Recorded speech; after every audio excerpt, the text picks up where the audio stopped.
बिस्मिल्लाहिर्रहमानिर्रहीम। कितना आले सऊद ने दुनिया को तबाह किया। यमन में 24,000 बच्चे यतीम हो चुके हैं।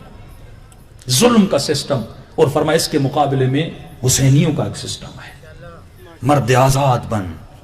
अगर कहीं पर मजलूम है तो ये मत देखना वो शिया है, सुन्नी है या मसीही है। तू हुसैन का चाहने वाला है, तुझे ये देखना है वो इंसान है कि नहीं है। जहां जहां वो चाहने वाला हो या जहां जहां जुल्म हो रहा हो, ऐ शियो आवाज बुलंद करना। और आप फख्र से कह सकते हैं कि आज भी उस सिस्टम को शियों ने जिंदा रखा है। फिलिस्तीनी शिया नहीं है, पर फिलिस्तीनियों की अगर कोई हिमायत करता है तो वली का चाहने वाला शिया करता है। ये अबू ज़बी, ये उम्मान, ये सारे यजीदी सिस्टम के हिस्से हैं। आज माल की खातिर, दौलत की खातिर, अपने मुल्क की तरक्की की खातिर इसराइल से हाथ मिला लिया। लेकिन मैं ईरान में रहता हूं, 25 साल से मैं ईरान में हूं। इस वक्त जो ईरान के हालात हैं, शायद किसी दुनिया के मुल्क के। अवाम बेजार हो चुकी है, महंगाई इतनी आ चुकी है कि आपके तसव्वुर से ज्यादा। लोग बेदीनी की तरफ जा रहे हैं क्योंकि फक्र आ चुका है। लेकिन फिर भी उनकी हुकूमतें अपने सिस्टम पे बाकी हैं। ये उसूल पर कॉम्प्रोमाइज न करना, वरना इंटरनली उम्मान से खत भिजवाया था नेतन्याहू ने ईरान को कि अगर तुम इसराइल को तस्लीम कर दो, सऊदी अरब क्या है, हम तुझे उम्मत मुस्लिमा का लीडर बना दें, पेट्रोल तुम्हारे पैसे को, इसी को फाइनेंशियल सैंक्शन कहते हैं ना, कि मेरी बात को मानो, अपने उसूल को छोड़ दो। लेकिन उन्होंने बचपन से यह सीखा है कि हुसैन ने कहा था, उसूल रहे पर सर कटता है तो कट जाए। शाब अबी तालिब में कितनी तंगी हुई, जनाब खतीजतुल कुबरा जनाब अबू तालिब की वहीं शहादत हो गई। कि इतनी तंगी के बीबी का कफन पहनने के लिए कफन नहीं था, इतनी तंगी के खजूर की गुठलियों को आटा बना के खाते थे, लेकिन उन्होंने कभी उसूल पे कॉम्प्रोमाइज नहीं किया। यही तो पता चलता है ना, मुश्किलात में कौन सुबाते कदम में रहता है।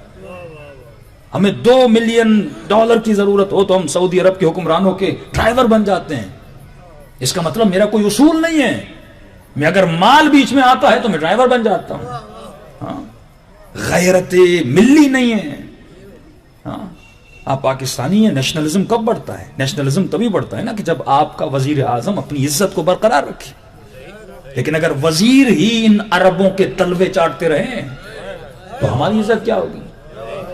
ये कहना कि मैं मुल्क से इतना माल लाऊंगा, दौलत लाऊंगा, भाई आप पैसे बाद में लाना, पहले मुल्क की इज्जत वापस लेकर आओ।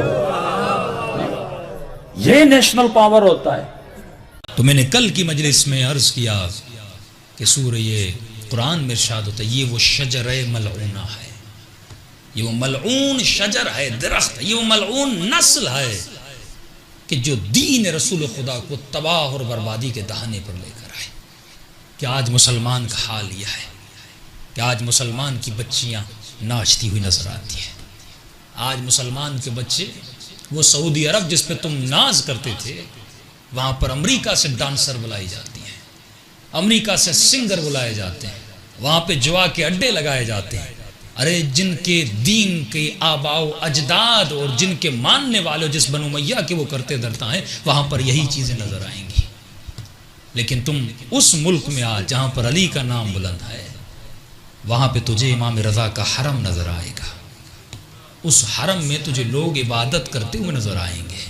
जरा तू इराक आ जा, जहाँ पे अली के मानने वाले हैं, वो अपना माल इन चीज़ों पे नहीं लुटाते, वो अपना माल अरबाईन हुसैन पे लुटाते हैं।